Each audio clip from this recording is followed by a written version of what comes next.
Հակոյի ճանապարհներին մի քանի ժամ քայլելուց հետո հազիվ էլ 1-2 մարդու տեսնեք։ Թուրքիայի սահմանից մոտ 20 կիլոմետր հեռու այս գյուղում գրեթե մարդ չի մնացել։ Ժողովուրդը կամաց թողեց գնաց, այս գյուղն էլ դատարկվավ։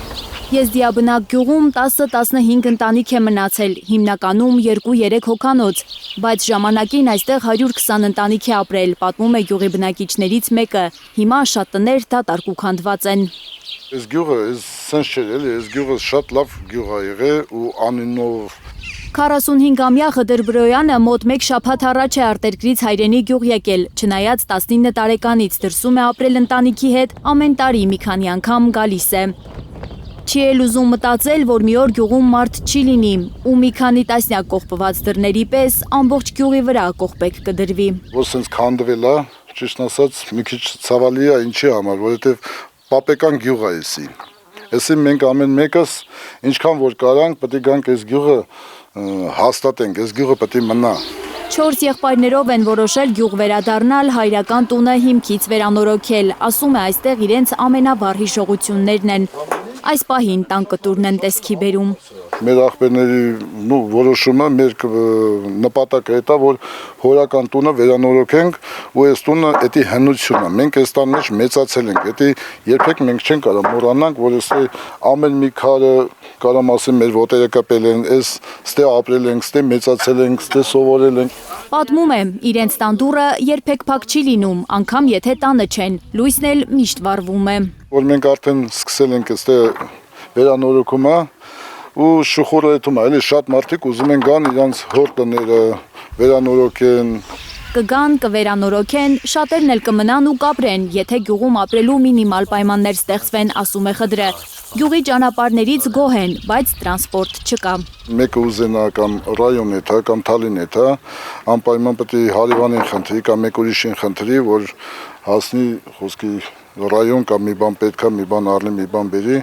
Այդ տրանսպորտի խնդիրն էլ որ կարգավորվի, դա շատ լավ կլինի։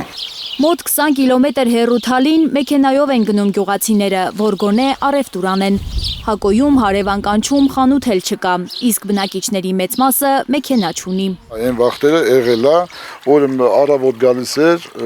դասատուները գալիս են, կան Թալինից են գալում դասատուները,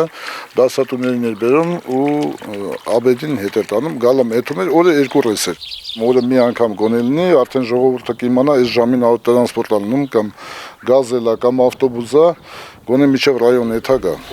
Ղդրն ու 3 եղբայրները գյուղը պահելու համար ամեն ինչ անում են։ Նախորդ տարի էլ այստեղ սրբավայր են կառուցել, որ գյուղի բնակիչներն իրենց մենակ չզգան։ Եթե մենք ուզենանք գյուղը լքվի, խի ես կամ բան ենք անում։ Սուրբը հազարավոր մարդիկ են եկել գնացել, անմուրազ եկել են, մուրազով են գնացել։ Հիշում է 8 թորների պապը, ժամանակին հազիվ 8 քառակուսի մետր այս տարածքում իր տատն ու պապն են ապրել իրենց 9 երեխաների հետ, բայց ոչնչից չեն դժգոհել, ապրելու համար գյուղը հարմար պայմաններ է ունեցել։ Այն որ ասում է, տեղը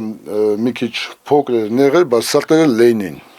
Ու սաղն էլ տեղավորվում են։ Բայց հիմա սարքում են խոսքի 2-3 հարգանի տները ու չեն տեղավորվում։ Հիմա էլ չեն նեղվի գյուղ տեղափոխվելուց, գյուղում կով ու ոչխար պահելուց, նեղ տան մեջ ապրելուց, ասում է Ղդրը, միայն թե որպես եղբայրական ազգ իրենց էլ չանտեսեն իշխանությունները։ Եթե տրանսպորտը լինի ու հույսով եմ դաժե ոչ թե մենակ